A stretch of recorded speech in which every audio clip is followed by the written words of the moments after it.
Hello, everyone, and welcome back to the Foreign Desk with Lisa Daftari podcast. We are inching closer to the election, and as if things couldn't get more interesting this year, alas, the news cycle does not disappoint. So grab the popcorn and let's get right into this. So now, as of last night, news broke that both the DNI and FBI are reporting that the Iran regime has found a way to meddle in U.S. elections. Iran has accessed voter information and has sent out emails claiming to come from the Proud Boys. Remember that right-wing group, which became a point of contention during the first presidential debate? They're basically instructing Democratic voters in swing states like Florida, Arizona, and Pennsylvania to switch to the Republican Party and vote for President Trump. The email even threatened, "I would take this seriously if I were you." So the DNI and FBI are reassuring us that nothing has changed, nothing has been compromised, and of course, Iran is denying any meddling at all.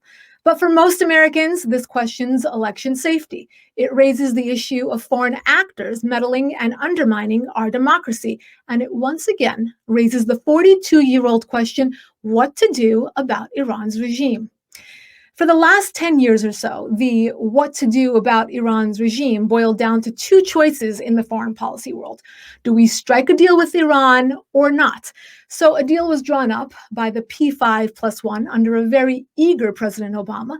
And in May of 2018, President Trump withdrew from that deal, calling it a meaningless piece of paper. Now, as we look toward two presidential candidates and an election less than 12 days away, again, two choices for president, two choices for Iran policy. Do we go back to the Iran deal or not? So I stand back and scratch my head a bit and ask, why do we limit our foreign policy on such a complex issue with such a myopic view? How can we narrow our scope to just a yes or no question? For years before that, we were stuck in a different dichotomy. It was to bomb Iran or let Iran get the bomb. Those were the two options, with Democrats giving the mullahs a lenient pass, while certain individuals within the Republican Party stood their hawkish ground and wanted military action against Iran. So why is there no nuance in our strategy? It seems like regardless of the foreign policy dilemma, we're always trying to apply a one-size-fits-all approach to circumstances, which are each so unique in nature. And speaking of unique, hold those thoughts right there. I want to bring in our esteemed guest for today's discussion, someone who understands Iran, who understands strategy. It's the impressive Mr. Bijan Kian. Mr. Kian is a twice confirmed advisor to the White House under 3 consecutive administrations, reporting directly to Presidents Bush and Obama, and serving as the deputy lead on President Trump's landing team for the Office of Director of National Intelligence, also an Ellis Island Medal of Honor recipient, globally recognized expert on the economy and national security. Mr. Kian, I am so grateful that you're here with us today. I can't think of a more fitting expert as somebody who has been part of the DNI, somebody who understands Iran, and of course, a wonderful, brilliant expert like yourself. Welcome to the show. Good to be with you, Lisa, and your viewers. It's my pleasure, and I'm humbled with that introduction. Looking forward to, break open all these interesting subjects with you. And, you said something about denial in Farsi. As you know, we have an old expression that says the wall of denial is very tall. So that's no surprise. No surprise coming from Tehran. Yes, perfectly put.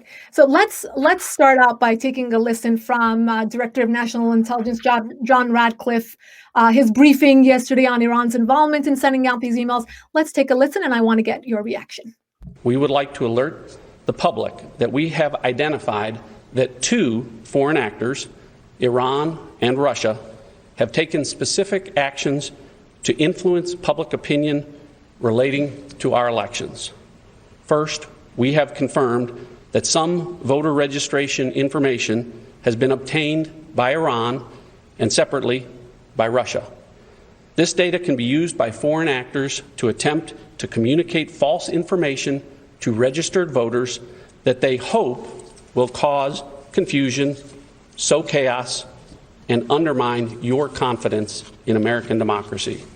To that end, we have already seen Iran sending spoofed emails designed to intimidate voters, incite social unrest, and damage President Trump. Yeah, so let's start with this. What do you make of this news? Well, I think Moscow is coordinating with Tehran to meddle in U.S. elections for obvious reasons. We've all heard Javad Zarif, Foreign Minister of Islamic Republic, saying with just such a sweet smile that he has all the time that when he was serving in New York at the United Nations, he made friends with elected officials who were then representatives in the Senate. And when the reporter asked him, so like who? And he said, well, some of them have grown into bigger, better, more powerful positions. And he said, you're referring to Mr. Biden. And with that famous smile of His Excellency, the foreign minister, said, yes, Mr. Biden. So it's no surprise that Moscow would be coordinating this with Tehran, and, getting access to voter poll, lists is not such a complicated thing. And then, of course, sending those letters. And, what's interesting to me is the big cry coming out that, Director of National Intelligence is not an honest broker. And so what do you expect the Director of National Intelligence of the United States to do? Two countries have meddled, and we have proof of that, meddled in our election, so close to the election. It's a very tumultuous year. What do you expect the Director of National Intelligence to do? Not tell the American public that the world's top terror sponsor government in the world is together with Russia, because it's all coordinated, as you know, they need that help. They need, to make sure the servers are placed in countries where they would be difficult to trace. But thankfully, our country has capabilities that no other country has in the world. And we have full visibility into all of that which they wish that we won't see, but we do see and we know. So you don't expect him to remain silent. Of course, he's doing a job, and is coming out and saying this happened. So, we'll see what more comes out from all the interesting stories that are being developed. Right. And what's upsetting about this is that this is being seen as something coming out of the Trump administration. So it's not taken as seriously. And I liked what Director Ratcliffe said at the end of his briefing, said, this is a bipartisan issue. I mean, when we're so divided that we're not willing to see meddling by a foreign actor as something that really goes against all Americans and has really disrupted our democracy versus something that's either a Trump or Biden issue. And to that end, we had an article yesterday morning. It's really interesting in terms of timing, published on the Foreign Desk on Iran seeking to influence people to vote for Biden and against Trump. And then a few hours later, this story broke, and you have a ultra right wing group telling people to vote for Trump. So people are seeing this as, wait a minute, you guys said that the Iranian regime was for Biden. Now it looks like he's for Trump. So how can we connect all these things? Well, it's not too difficult, Lisa, and you're an expert in this yourself. You've been watching these ups and downs of politics for a long time.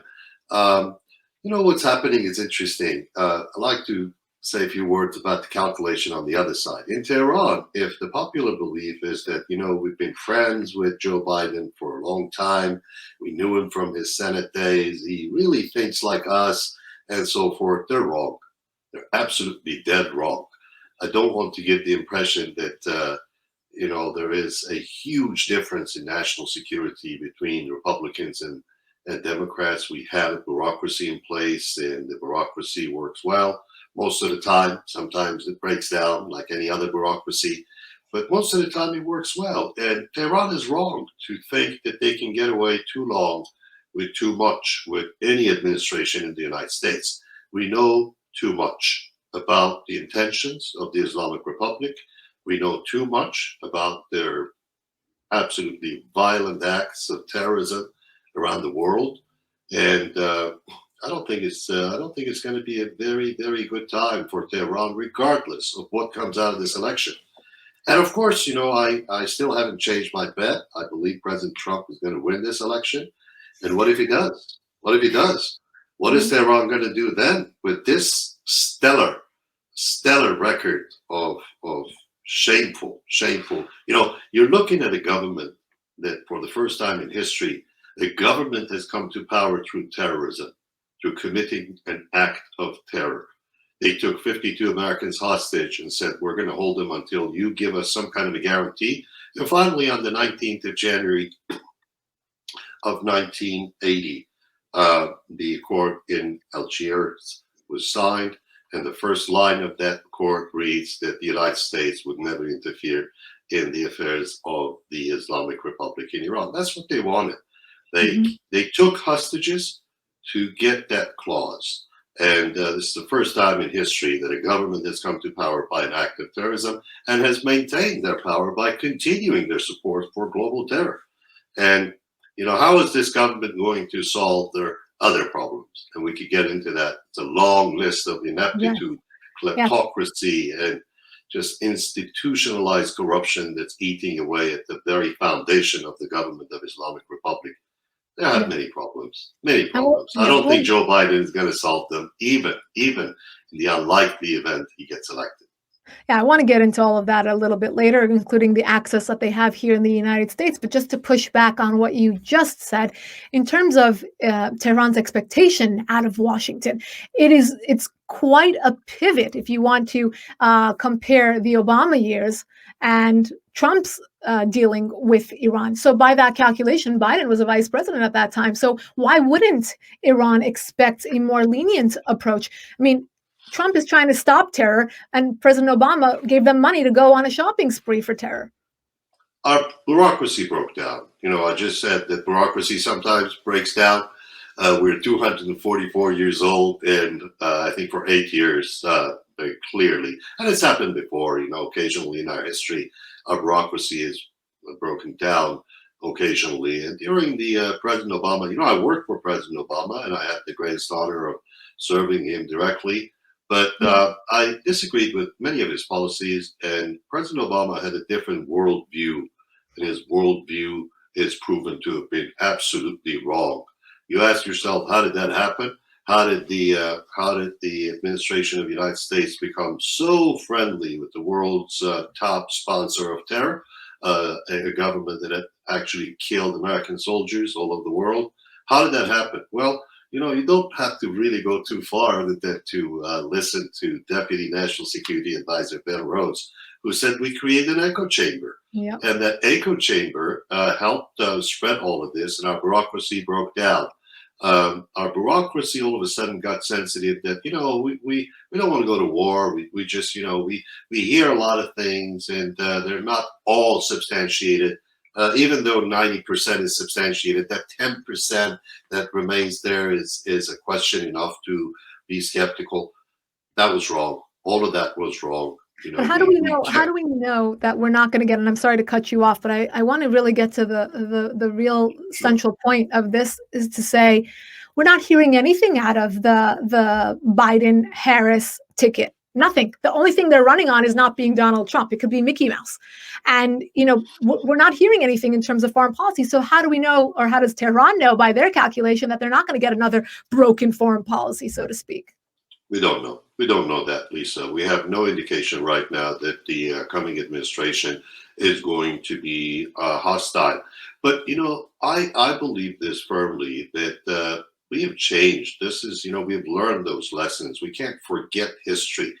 And it's there. It's very unlikely that another cache of cash would be sent to Iran on pallets in the dark of the night, in large denominations, and it's not going to happen again.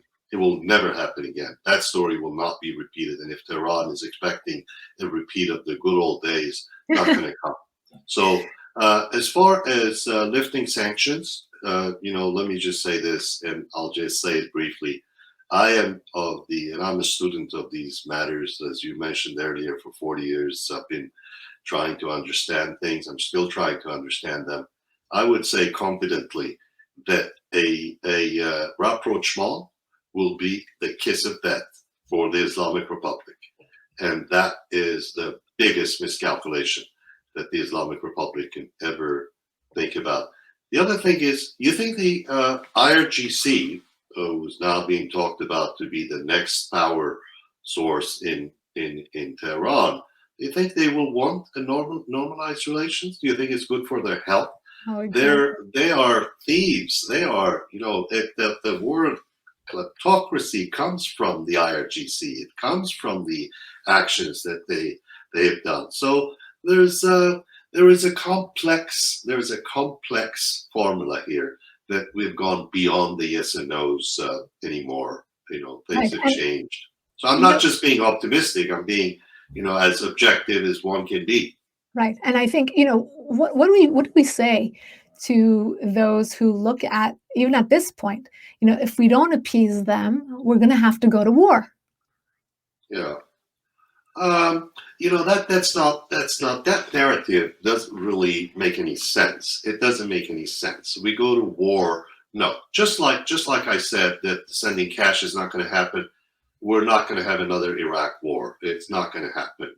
History has taught us lessons, and we don't need to do that. We don't need. There is no need to do that. Look at the Islamic government today, the Islamic Republic in Iran, as I call them. Look at them. Look at their bank account. Look at their oil extraction and oil sales. It's gone down. It's gone down. They just don't have any money. Don't listen to them. These are whistling in the dark saying we're going to go buy any weapons we want and sell any weapons we want to anyone. This is all big talk. They are not able to continue with what they have, the resources. And war is not necessary. At the end of the day, Islamic Republic is going to be thinking rationally. And they're going to say to themselves, what am I going to do? They will continue to make as little change as they possibly can to look better and better and better. So if you were to forecast, you will see a general as the head of the government in Tehran, and this general is going to say, guys, if we want to continue making money off this stuff, we got to cool it down a little bit and not do billions at a time. We should do maybe millions Right. of stealing for a while and cool it down and start looking better and leave the ladies alone. If they want to show a little bit of their hair, let them do that. It's okay. And what's going to happen is that the circle of kleptocracy is going to get tighter and tighter. It's going to be harder to steal. And when that happens, the system, which is basically standing on kleptocracy, because there's no belief. They don't believe in anything. It's not like, oh, good Muslims all want to do this. Good Muslims don't look at women's hair. That's nonsense. And it's going to get tighter and tighter. And then people are not going to be going along with the system. And you know what happens when the foundation gets shaky? What's on top will fall. And that's the essential physics of politics. It's just not going to work any other way. Yes. And I think Donald Trump has the same calculation you have. I want to get back to your bet about him winning. And he said, China, Iran, they don't want to let me win. And I quote, he says, the first call I'll get after we win, the first call I get will be from Iran saying, let's make a deal. End quote. Is that true? Yeah, I think that's, diplomacy. Diplomacy is always on the table. Lisa and your viewers know that no sound, reasonable mind is going to say, well, we're going to cut diplomacy. We're never going to. Diplomacy is always on the table. Why? Because there's a cost. There's a cost to confrontation, and governments always want to act rationally in their best interest. And what they do is they calculate. And war is always the last option. Very expensive and very uncertain. Wars remain. The results of a war always is uncertain. Not just winning or losing. Look, we won in Iraq, but what happened? Look, we went to Afghanistan with such a force, but look what happened. We've been there 20 years and we're still there. So no, I don't think war is something that's in the cards. Islamic Republic is not a sustainable system. It's fractured, and these fissures in the system are so deep, so wide that are not going to be repaired. Islamic Republic is not going to be there for too long. Look, Ayatollahs are old, and with the diet they keep, I hear they have caviar for breakfast every morning. They're not going to last that long. They're not going to last that long. So this system is doomed to die. So how do we, take advantage of the fissures that already exist? Let's get back to my initial question. What do we do about this 42-year-old problem? I know you're in touch with dozens of Iranians across the geographic, geopolitical, and social patchwork of Iran's population. I mean, we were introduced to it. When I say we, the mainstream media was introduced to a lot of those people, whether they were from the bazaar, or they were young women coming out without hijab, or they were, all sorts of people coming out into the protests and saying, it's not just a certain segment from Tehran, which was believed in the 2009 Green Revolution, but there's a lot of us who are done with this system. So how can we take advantage of our allies in Iran? That's a very important point, Lisa, and you go right to the heart of what has been on my mind for a very long time. For 40 years, I've heard this line of let's unite. Today, only unity. What does that mean, really? What does that mean? Who? Uniting who? If you're talking about people outside of Iran, what would that lead to? Let's say all the groups, all the opposition get together and they all are united with one voice against the Islamic Republic. What's going to happen then? The world remains the same. Europe wants to do business with Iran. The United States has been, like you said, between yes or no's for 40 years. Nothing would change. And we got to take a look at what has happened. This slogan, which I believe it's a completely empty slogan, if it meant to be united for the people of Iran, absolutely correct and necessary. But if it's meant to unite people outside of Iran, it's been an exercise in futility. Whoever is promoting this notion is not going to get anywhere. Unity is essential amongst people of Iran. They have to come to an understanding that they deserve better than this brutal tyranny of the Islamic Republic. They deserve better. And the good news is 70% of the population in Iran is under 40 years old now. And that means that they really don't remember how Iran was before. They never lived there. However, isn't it ironic and isn't it interesting that this young Iranians are very brave, very brave. If you take the performance 40 years of people outside of Iran and compare it to the performance of the people inside Iran, you would see, yes, in a corrupt, tyrannical government of Iran, people have been courageous. They've come to the streets. They've lost their lives. It's completely unfair to blame them for anything. They've fought valiantly against this monster, and they have not succeeded. Why? Because as people of Iran unite inside, then those outside should become their voice. They should reflect that. They should echo that. Instead of the echo chamber that Mr. Ben Rhodes created, that echo chamber must be operated by real people like yourself and other people who have the means to talk to policymakers, decision makers, and educate them, really, not lobbying, but educating them about the realities. For too long, the propaganda of the influencers in the United States, which I have to say have been extremely successful. Right. You cannot rule them out. You asked about 8 years of Obama. When you sort everything out and you say, what was really present that wasn't present before? What was it that really made the decisions, the kind of policies that President Obama and his administration made, which we all know they were all wrong. All calculations were wrong. If there was one thing that they did that was right, it would be unfair for me not to mention it, but I cannot find even one act that I could say, except for that one, it was good. No, all wrong. So what do? We must change our ways. They say the test of sanity is to believe that you cannot keep doing what you're doing and expecting a different result. So we have to change. We have to change the way we look at the Islamic Republic. A couple of principles. If you can change Islam, you can change Islamic Republic. Very simple. There is absolutely no argument for reform within a system that is based on Islam. Islam is the only religion that comes together with its own form of government.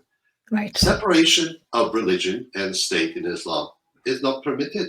That is a violation. That is just not, it's forbidden. It can never happen. So Right. I don't know the argument of those who say, well, give it time, it will reform. No, this is not communism. This is Islam. Islam cannot change. So that's what we have to do. We could talk for hours about what has gone wrong and what we've done outside the country, Right. and what has gone on inside the country, and the role of governments around the world.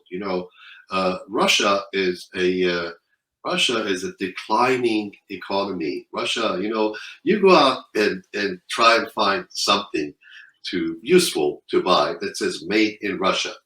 Can you find anything like that? Except missiles and Exactly. fighter jets and bombs and things like that. Can you find something decent made in Russia? Somebody gave me a watch many years ago that was apparently made in Russia. It broke. It just doesn't work.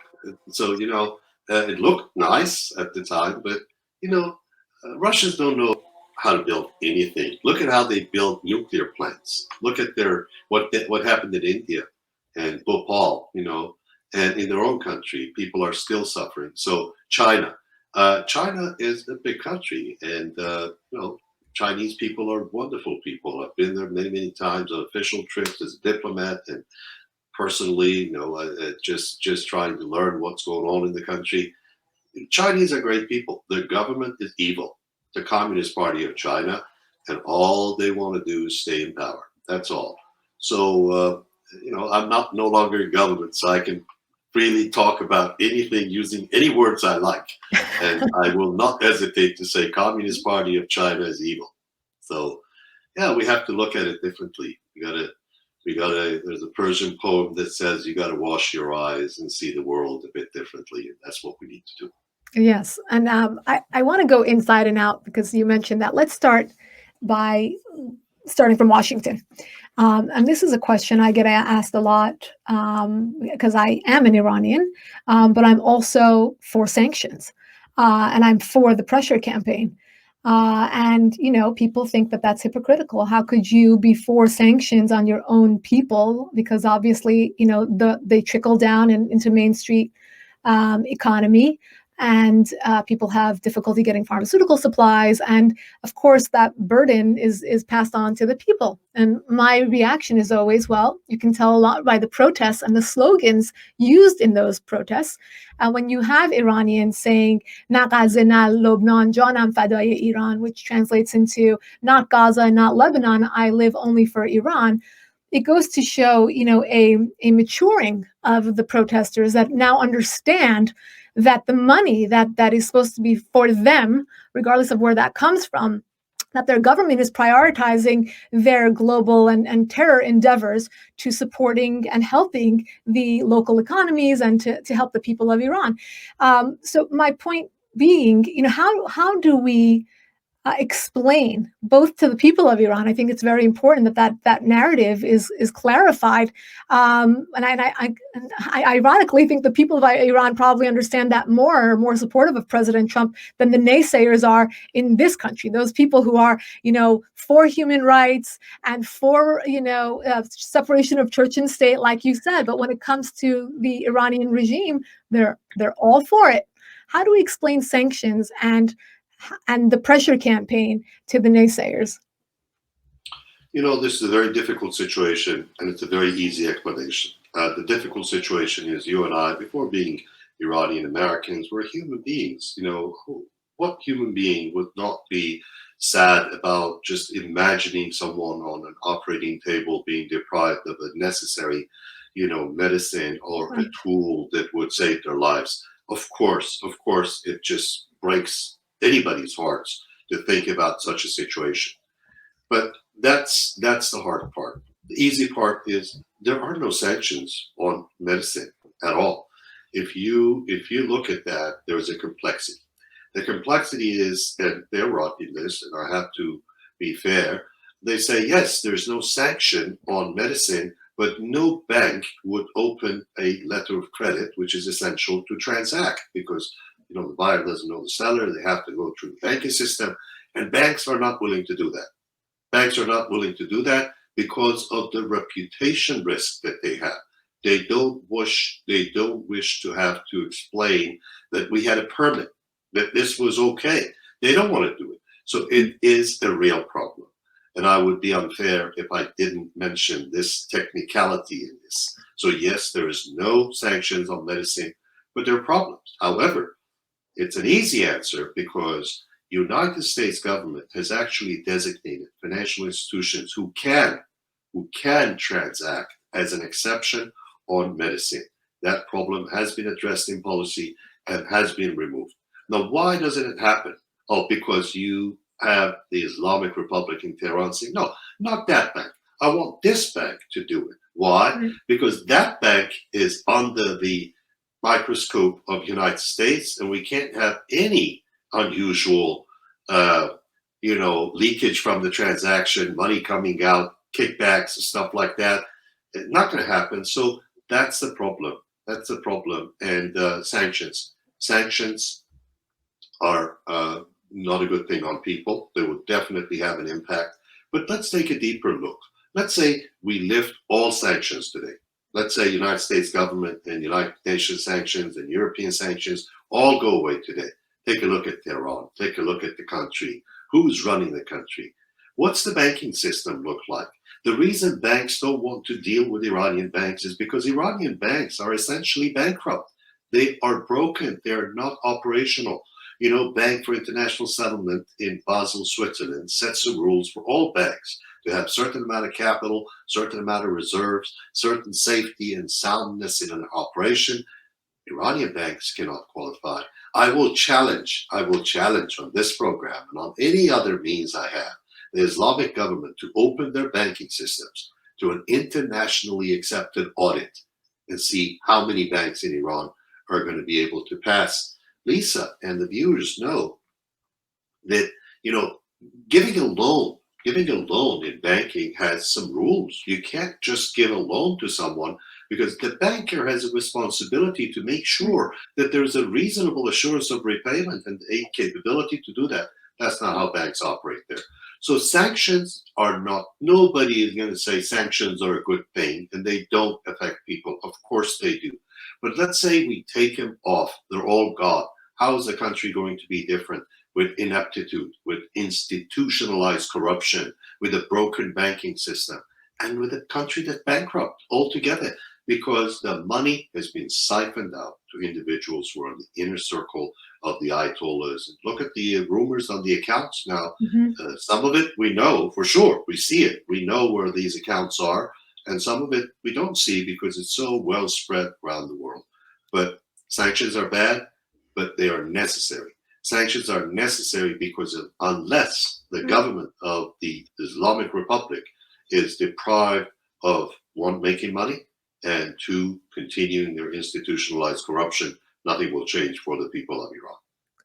Right. And, I think one of the things you alluded to is that access that the tentacles of the regime have in not only spreading narratives about sanctions, hurting, individuals in Iran all over social media, getting people to really be sympathetic to their cause. And, just yesterday, there's a piece in National Review, an Iran lobby in America. And I'm sure you and I both looked at this headline and thought, you're about 20 years too late on this piece, but thank you for introducing the world to NIAC and other individuals like them that are doing the mullah's bidding in Washington, D.C. Yeah, absolutely. And, we're going to go back a little bit about, there's always more parts to a story than you could see with naked eye. Yeah, let's go back to the situation that 20 years ago when this organization was formed. You have a significant population of Iranians in the United States. And when you talk to them, they're not all the same. You will see that some would say, look, I'm not a political person. My grandma lives in Iran. I got to go back there once a year and see my grandma. And, I just don't want to get into politics, and I don't want to say anything that when I go back to Iran the airport there, I'm not going to stop and being placed in a room and interrogated. So the scary things that go after that. So this is the community that also complains, says, I don't understand this travel ban. Grandma cannot come here and visit, grandchildren. And I'm very upset about that. I'm very upset at any policies. So it's in such division in the community that another element must be considered. The government of Islamic Republic says, okay, so we don't have diplomatic relationships. Usually countries have something called an embassy on each other's soil.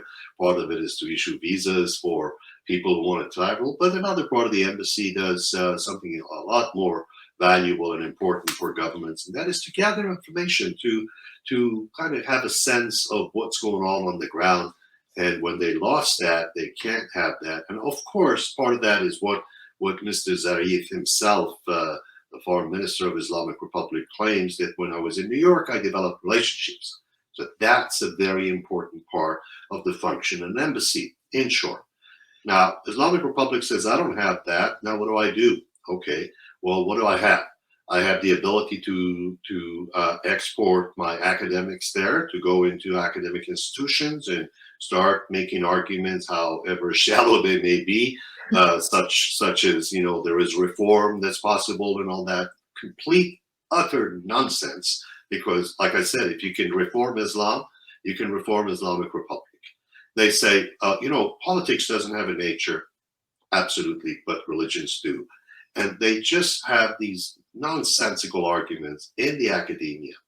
Islamic government says, I can send business people to the United States. They have all these businesses and legitimate, no problem. What if I create a network? I create a network of support, and then I need an organization to weaponize that network. And this organization is going to, so people who worry about travel to Iran and grandma coming to visit, keep that. And then the government that's lost the diplomatic ties and now needs to create that network. And then naturally, an organization pops up by the help of people who used to hold power in the old ancien regime in Iran, and their family members, educated people. I actually ran into a couple of people who are extremely active and passionate about it in Washington, D.C. It wasn't too difficult to see them, and they were making all this, exaggerated stories about how the economy is growing and how the country is doing so well, and Iran is now the cradle of security in the region. So this organization comes about in such an environment and starts growing, and people notice the unusual nature that is going on. That here's an entity that says, I want to educate people. Fine, you can educate people, but actively operates in both countries, has offices there, there are people there. And there were articles prior to what you mentioned, National Review. There was an article some years ago that was published on the Daily Beast, a very long article that went deep into the history. So people were aware of the unusual nature of the operation of such an organization that was so strongly advocating for a terrorist sponsoring, essentially corrupt government of Islamic Republic, the tyranny that exists. And people, said things. They protested, and the organization had a lot of money and a lot of support. Took it to court actually for a libel. And Lisa, the organization lost. In fact, they even appealed the court's decision, and they lost the appeal to the tune of $180,000 of expenses paid to the individual, the accused of damaging the organization's reputation. So you don't have to go too far. Just go back and read the court documents as to what the judges said about, anybody can be accused of anything. There are many people who have been accused of things, and we know many, including myself. But that the last verdict speaks to the finality of the judgment. And you Yes. could just read the background of the appeal as well as the initial complaint, to know the nature of this organization. This organization is a friend of the Islamic Republic Hmm. by default or by design. If it's by design, it may be running into violation of the laws of the United States. And I'm not a lawyer. I let lawyers decide on that.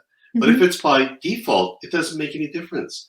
They are actually together on the same team with the IRGC person who uses his plastic baton imported from China or North Korea to hit a young girl in the face. Right. They are same team. They're on the same team. This organization is on the same team with the smuggler brothers, as they call them, in the IRGC that brings opium from Afghanistan or other places into Iran and corrupts the lives of young people. They're on the same team. This organization is on the same team with that. Whether they have the intention to be on that team or not, it doesn't matter. By default, they are. Yes, So, and we'll continue. What can I say? We'll continue trying to show that they're not for the people of Iran, and they never were. And speaking of the final verdict, I think you and I have always agreed on, the final verdict or the ultimate answer to the 42-year-old problem in Iran will come from the people in Iran. And I know that's how you're spending your time, and I've spent most of my career doing the same, giving them a voice, giving them a platform, a voice for the voiceless, as we say. But my last question to you is the ultimate, the crystal ball, but also some strategy and logistics. How can the people of Iran? There are all these powerful voices, powerful anecdotes that you hear on a daily basis, that I hear on a daily basis, that motivate me, that tell me that this individual, this young girl in some small town, that she can lead the revolution, or some young man who has aspirations to study engineering or whatever it may be. There are so many of these individuals. But how do they organize? That is the one ingredient that has been missing for 42 years, whether it's outside or inside, more importantly, inside. How do they organize to take Iran into the future? I think you really point to an absolutely crucial question, and I'm happy to share a few thoughts on that. You're absolutely right. One of the reasons I say that the Islamic Republic is not a sustainable system anymore is because Iranians have woken up. It's gone beyond that. The young people in Iran today, I wish I could tell you with a little bit more detail of the profiles of these individuals, but I'm afraid from a security point, I may be endangering their lives. I talk to them. They call me and they say to me, Mr. Kian, please tell people not to stop sanctions. We can take the pain. Let us take the pain. It's like having a necessary surgery. It's like having to take necessary bitter medicine. We will do it. Tell them to continue that. That's what I hear. That's what I hear from young people especially. And I hear, look, we have no future.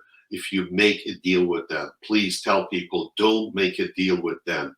Make a deal with us, with the Iranian people. That's what I hear. So it's very simple, very simple. The United States and Europe, and I have better expectations from Europe. Unfortunately, Europe has not been acting in the best long-term interest. They've gone for 15% growth in two-way trade between the two countries. I won't name the country, but if you're very interested, you can look up Germany. And they're continuing those practices. We have to keep the pressure. People of Iran are asking us to do that. I don't feel qualified to sit here on this program or anywhere and write a prescription for the people of Iran. The only thing I can do is listen to them and hear what they say and be honest and tell people what I hear, not my own opinion, not people who benefit from one policy or another policy. Stay on the side of the people, reflect their voices, support all those who also reflect the voices of freedom-seeking people of Iran. And you know what? like this, like right here. Provide the counter narrative. Sit here and tell the truth the best you know it. You know, it's a justified belief to me today, without doubt, that the Islamic Republic will not last. But it will be there for a bit longer if the United States makes another deal.